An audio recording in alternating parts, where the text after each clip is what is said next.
How do you know that Islam is the correct religion to worship? And how do you know that Islam is the truth? Islam comes from the word salam, which means peace. It is also derived from the Arabic word silm, which means to submit your will to God. Islam means peace acquired by submitting your will to Almighty God. And for any book to claim that it is a message from God, for any religion to prove that it is from Almighty God, this revelation, this book, this religion should stand the test of time. Previously, it was the age of miracles. And the glorious Quran is the miracle of miracles. Later on came the age of literature and poetry. Muslim and non-Muslim Arabic scholars alike, they claim the glorious Quran to be the best Arabic literature available on the face of the earth. But today, if a religious book says in a very poetic fashion, the world is flat, will a mortal man believe? But naturally no, because today is the age of science and technology.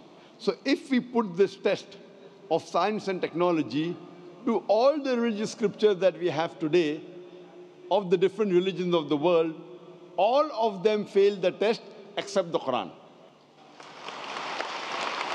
But I'd like to mention that Albert Einstein said, the famous physicist and the Nobel Prize winner, that science without religion is lame, and religion without science is blind.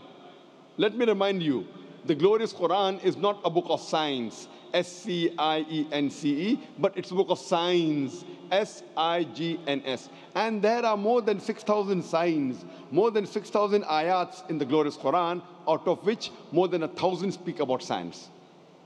Now, if you compare the scientific facts that we have come to know, we find that what science has discovered recently, maybe 50 years back, 100 years back, 200 years back, 400 years back, the glorious Quran has mentioned 1400 years ago. The Quran speaks about the creation of the universe in Surah Anbiya, chapter number 21, verse number 30. We came to know that the earth is spherical in 1577 when Sir Francis Drake sailed around the earth.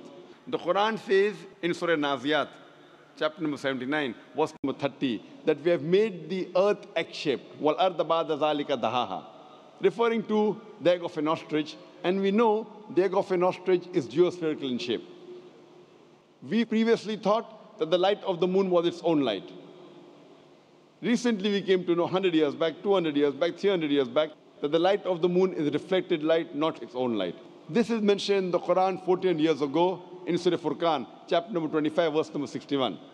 So who could have mentioned all these facts in the Quran which we came to know recently?